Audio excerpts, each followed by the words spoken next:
조선 별난사. 임진왜란 직전 최대 규모의 전란. 2탄계의 난. 2탄계의 난은 조선 선조 16년인 1583년 1월에서 7월에 걸쳐 함경도 북부의 육진에서 벌어진 여진족의 변란을 일컫습니다. 조선 전기 안보 전략은 이른바 북로남의, 즉 북방의 여진과 남쪽의 왜구에 대한 대응이었습니다.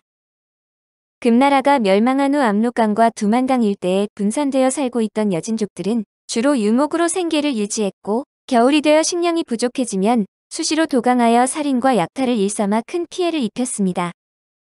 세종 때는 함경도 군사회에도 남방의 병력까지 동원해 대규모 토벌을 가해 제압하기도 하고, 또 식량과 물자를 제공하고 관직을 수여하여 이들을 회유하기도 하는 등 채찍과 당근 전략을 병행했습니다. 남만주에 넓게 분포하여 살던 여진족들은 부락 단위로 분열되어 일부는 조선에 우호적이면서 귀화하여 충성을 하는 번호도 있고, 여전히 적대적으로 행동하는 부락도 있었습니다. 조선의 입장에서는 이들 번호가 국방 전략상 상당히 중요했으나, 시간이 지나면서 여진족이 명나라와 교역을 하면서 여진의 침략이 감소하자 조정도 이들에 대한 관심이 소홀해집니다.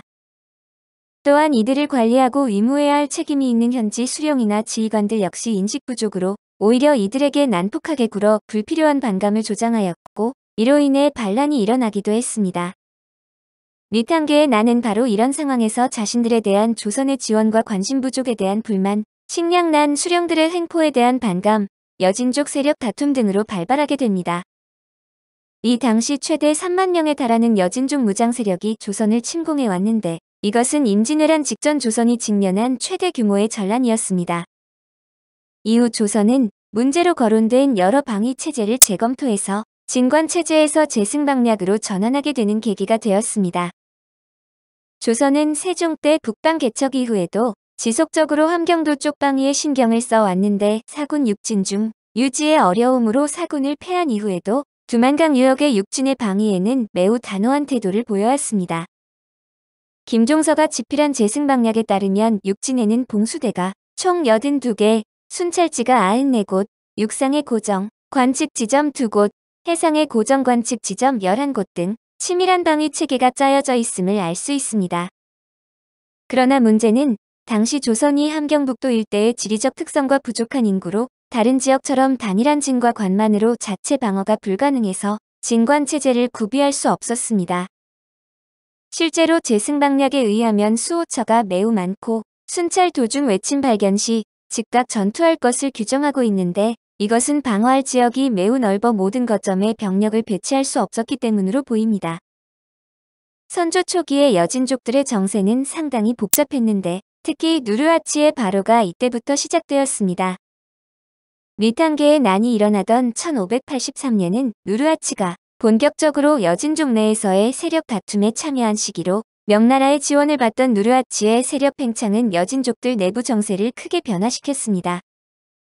그 과정에서 조선 근처에 거주하던 일부 번호들은 마침 몰아닥친 흉년으로 인한 식량 부족과 세력 다툼 등을 이유로 세력을 결집하여 조선을 공격할 생각을 갖게 되었습니다. 그러나 조선은 이 시해의 난과 이후 벌어진 묘동의 건주, 여진 토벌 이후부터 건주 여진과의 조공관계가 끊어졌고, 중종 이후 야인 여진과의 조공관계도 단절되어 여진족의 정세를 잘 파악할 수 없었습니다. 그 결과 함경북도의 육진은 사전에 인지하지 못해 1583년 1월 말부터 시작된 대대적인 여진족의 침공에 직면하게 되는데, 그것이 2탄계의 난입니다. 경원진 전역. 2탄계가 육진을 드나들 적에 우리나라가 임시로 관직과 녹봉을 주어 후하게 대접했다. 이때가 되어 진의 장수가 대접을 소홀히 하자 2탄계가 드디어 이웃 불악의 우울기내와 율보리 등과 합세하여 잇따라 쳐들어왔다. 경엄 부사 김수가 맞서 싸우다가 패했고, 적은 잇따라 아산과 안원 등의 진모를 함락시켰다. 연려실 기술 제13권 선조 조고사 본말 1월록 개미 기사. 최초의 전투는 경원진에 소속된 아산보에서 벌어졌는데, 당시 함경북도에서는 분위기가 심상치 않다고 파악하고 있었지만, 종전처럼 식량의 약탈 수준에 그칠 것으로 보고 별다른 준비는 하지 않았습니다. 그러던 중 정탐을 보냈던 병사들이 여진족한테 사로잡히고, 이들을 사로잡은 경원 인근의 여진족 우두머리 우을지에 의해 아산보가 공격을 받게 됩니다. 그래서 경원부사 김수와 판관 양사위가 군대를 이끌고 구원에 나섰으나 오히려 여진군에게 패하면서 경원성으로 철수를 하게 됩니다. 이 소식을 들은 북병사는 북도 전역에 비상을 걸었으나 종성과 해령의 번호들이 우을지에게 합류해 난에 가담하면서 일이 더욱 커지게 됩니다. 선조실록 17권 선조 16년 2월 14일 정유 첫 번째 기사 1583년명 만력 11년 묘당에서 올린 북변을 대처하는 계책이 원만하지 못하다는 전교. 경원성 전역에 시체가 들을 덮고 해골이 쌓여 산을 이루었으며 신음하는 자가 일어나지 못하고 상처 입은 자는 안정을 찾지 못했으며 남의 자식을 고아로 만들고 남의 아내를 과부로 만들어 원통한 울부짖음이 길에 가득하고 통곡 소리가 땅을 흔들고 있는 것은 생각지도 않는다는 말인가. 그들은 삼거두인 이탄계, 우을기내, 율보리 등을 중심으로 모였는데 특히 회령 지역의 여진족 수장 중 한 명이었던 이탄계의 세력이 가장 컸습니다. 1월 28일 여진족 세력은 1만여 명에 달하는 휘하 부족들을 이끌고 경원진을 공격하는데 당시 경원진 일대의 조선군 방위 전력은 435명 정도로 추정됩니다. 당연히 조선군은 상대가 될 수 없어 수성전에 전념할 수밖에 없었으나 서문을 맡았던 전 만호, 이봉수가 여진족 군세의 규모를 보고 달아나 서문이 돌파당했고 성이 약탈을 당하게 됩니다. 그래도 무기고 및 식량 창고와 같은 주요 거점만은 조선이 끝까지 지켜내자 여진족은 일시적으로 철수를 합니다. 이때 김수의 활약이 대단해서 적은 군사들을 데리고서 저항해 리탕계군의 수급 40여 급을 베는 공적을 세웠으나 여진족을 패퇴시키지는 못했습니다. 다음 날 여진족은 무기고를 노리고 다시 공세를 가했으나 조선은 전날과 다르게 강하게 반격했으며 마침 혼성 부사실리비 합세에 공격하자 여진족은 패퇴를 했습니다. 2월 7일 선조와 조선조정은 북병사 이재신이 보낸 서신을 통해 이탄계가 난을 일으켰다는 것을 처음 알았으며 경원군이 공격당해 피해를 입었다는 사실을 알게 됩니다.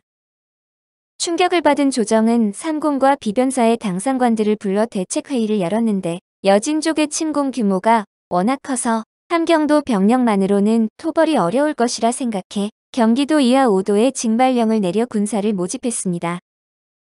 또한 오은과 박선을 조방장으로 삼아 경군 일부를 이끌고 먼저 파견하고 경기감사 정원신을 우참찬 겸 도순찰사로 도순찰사 이용을 방어사로 특별 제수했습니다.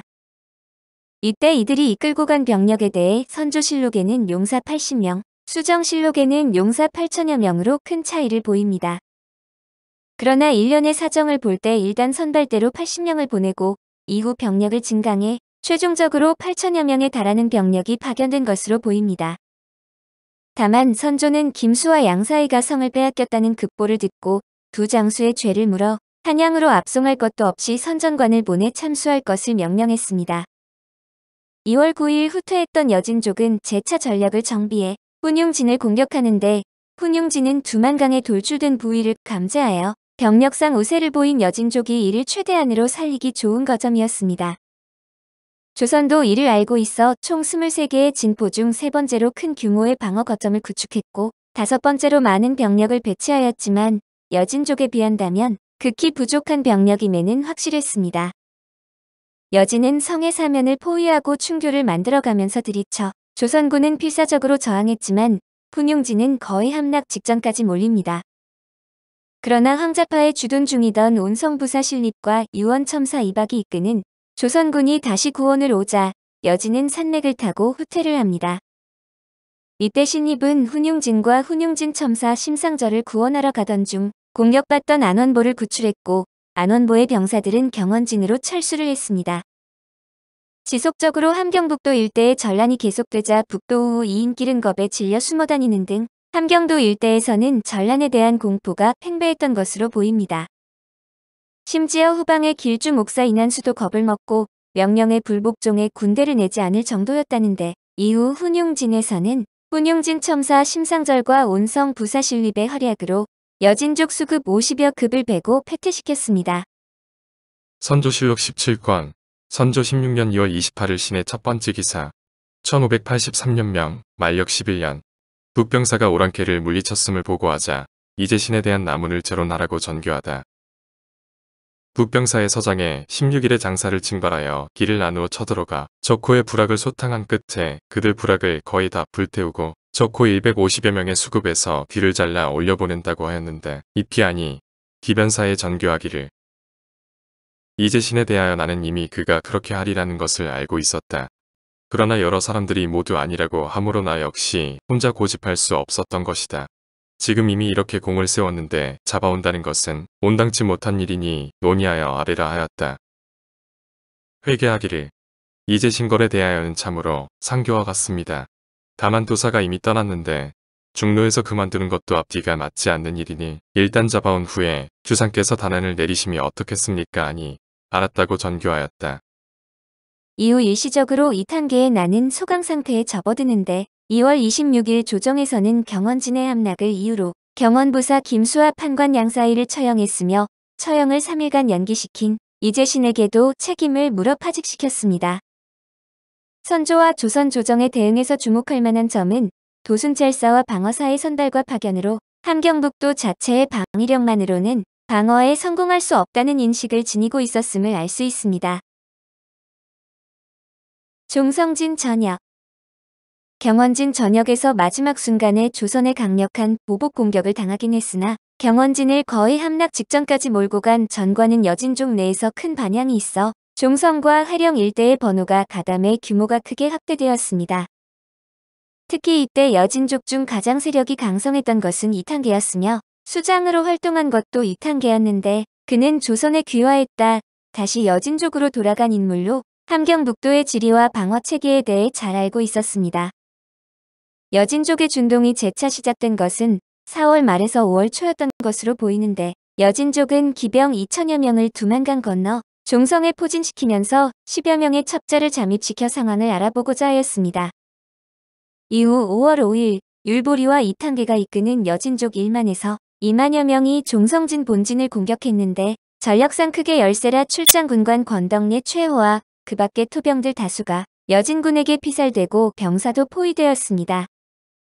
종성진은 당시 육진 중에서도 최북단의 진영이며 후방의 행령을 지나면 두만강 하류까지 바로 통해 여진족이 함경 평야까지 진출할 수 있다는 것을 뜻해 조선에게는 사건의 확대를 가져올 수 있는 위험한 것이었습니다. 이에 조선은 화포를 쏘며 방어했고 여타 진영의 구원군이 올 때까지 수비에 전념하였습니다. 여기에 호정이라는 이탄계와 사이가 좋지 않던 여진족 세력이 조선에 가담했는데 이탄계 세력이 종성진을 공격할 때 이탄계의 본거지를 불태우고 견제해 종성진에 대한 공격은 제대로 이루어지지 못하고 철수했습니다. 이후 이탄계는 세력을 정비하여 5월 13일 약 1천여 명이 기병으로 종성을 재차 공격했으나 패퇴를 했습니다. 5월 16일에는 동관진과 방원보를 여진족이 약 5천여 명이 공격하지만 실패하자 이탄계는 19일에 2만에 달하는 병력을 모아 동관진 한 곳을 집중 공격하였습니다. 그러나 종성진 공격대와 마찬가지로 이 사실을 투울지가 조선에 밀고 하여 조선군이 사전의 험지를 방어에 실패를 했습니다. 대대적인 공세가 사전의 밀고로 실패하자 이탄계는 조선의 타협안을 제시했고 심지어는 항복하겠다는 제안도 했지만 조선은 이를 흉기로 간주해 거부하며 이탄계를 원흉으로 보고 잡아 죽이려 했습니다. 그래서 이탄계는 다시 조선으로 돌아간다는 선택지를 포기하고 마지막으로 병력을 모아 7월 19일 2만여에 달하는 병력으로 방원보를 공격합니다. 그러나 당시 방원보는 성 전체가 강과 하천으로 둘러싸인 요새지라 여진족은 함락시킬 수 없었고 이후 이탄계 세력을 중심으로 모인 여진족들이 조선에 대한 공격을 멈춤으로써 이탄계의 난이 끝나게 됩니다. 선조실록 17권 선조 16년 7월 10일 기축 첫 번째 기사 1583년명 만력 11년 경원 오랑캐 우을기내를 잡은 병사와 군관에게 상을 내리다. 경원의 적 우두머리 우을기내를 오래도록 잡지 못했다가 변장등이 그의 무리를 유혹하여 그를 거럼보 앞까지 끌고 오게 한 다음 그의 목을 베어 올려보냈다. 상은 그의 목을 동소문 밖에다 매달게 하고 그를 유인했던 호인과 그러한 계책을 꾸며낸 병사 및 군관 이박 등에 대하여는 후한상을 내리도록 하였다. 이때 조선에서 이를 계획한 군관이 이순신이었다고 전해져 이순신의 이름이 최초로 조정에 알려지게 된 계기가 되었습니다. 별난의 결과 이탄계 세력을 중심으로 하는 여진족의 침입은 이것으로 끝났지만 여진족들의 노략질은 이것으로 그치지 않았는데 가장 유명한 것이 이순신이 첫 번째 백의종군을 하게 된 이유인 녹둔도 전투입니다. 신립과 이일도 함경 북병사, 남병사 측을 번갈아 가며 역임하여 북방 방위에 힘썼는데 이 두 사람이 임진왜란 이전 조선 최고의 무장으로 평가된 것이 이 이탄계의 난 진압 과정이었습니다. 이탄계의 난은 임진왜란 이전 조선이 직면한 최대의 군사적 위협이었으며 이는 조선이 전기에 비해 군사력이 문제가 많고 크게 약화되었음을 인식하게 하는 최초의 전역이었습니다. 특히 이때의 조선은 병력 부족으로 인해 고민했으며 무관들도 상당수는 겁먹고 제대로 싸우지 못하다 신립이 활약한 후에야 따르기 시작하는 등 지휘관들이 질적으로 심각하게 하락했음을 보여주었습니다. 이 때문에 조선 조정, 특히 선조는 상당히 관심을 갖고 해결을 위해 부심하였는데 군역의 대상이 아닌 공노비, 산노비, 기타 천민들의 신분 상승을 대가로 한 군역 편입, 군대로의 징발을 시작했습니다. 특히 이 징발에 선조가 적극적이었지만 사대부들의 강한 반대에 부딪히자 유연한 태도를 보였고 산노비들을 징발하면 주인들에게 적절한 보상책을 제공해 반발을 무마하는 것으로 절충되었습니다. 이는 양인 개병제가 현실적으로 무너졌음을 인지하고 이에 집착하지 않는 특단의 대책의 필요성을 인지한 것입니다. 특히 무관의 질적 부족에 대해서 큰 충격을 받고는 엄벌주의로 나가 1차 전역에서 초전에 패전한 장수들에 대해서 사형에 처하는 등의 강한 처벌을 가해 기강을 잡았습니다. 동시에 무관을 대량으로 선발하고 서울과 공사천 또한 무과 선발 대상임을 공시해 신분보다 실력에 우선시된 선발을 시도했고 군량미에 대해서는 대동법의 기원이라 할 수 있는 논의가 시작되게 됩니다. 여기에 더해 이탄계의 난으로 시작해 시전불화까지 여진족과의 잦은 충돌 과정에서 조선은 기존의 군제, 즉 다수의 군기병 중심의 체제가 한계에 직면했다는 것을 인지하였습니다. 특히 후반으로 갈수록 여진족들은 더 잘 무장된 중기병 중심의 군 체제로 나아갔는데 조선은 중기병의 심각한 대응력 한계를 갖고 있음을 인지했던 것입니다. 임진왜란 이전 조선이 이에 대응책으로 삼은 것은 총통, 특히 승자총통이었는데 당시 승자총통은 사찰에서 종을 몰수해 녹여 총통 제조에 활용했습니다. 임진왜란 이후에는 승자총통보다 개인화기로 조총이 대대적으로 도입되었는데 선조는 임난 이후 여진족의 준동에 있어 조총을 상당히 신뢰하는 모습을 보여주었고 광해군대에도 마찬가지였습니다. 전체적으로 볼 때 조선은 이탄계의 난으로 인해 자체적인 군제의 문제점을 최초로 인식할 수 있었으며 이를 해결하고자 노력을 시작했습니다. 그러나 그 노력이 불충분해 임진왜란에서 초반의 패전과 심각했던 전황에 처하는데 이탄계의 난 이후의 노력이 없었다면 상황은 더 심각했을 것이라는 점에서 나름 평가를 할 수 있습니다. 오늘 조선별난사는 임진왜란 직전 최대 규모의 전란인 이탄계의 난이었습니다.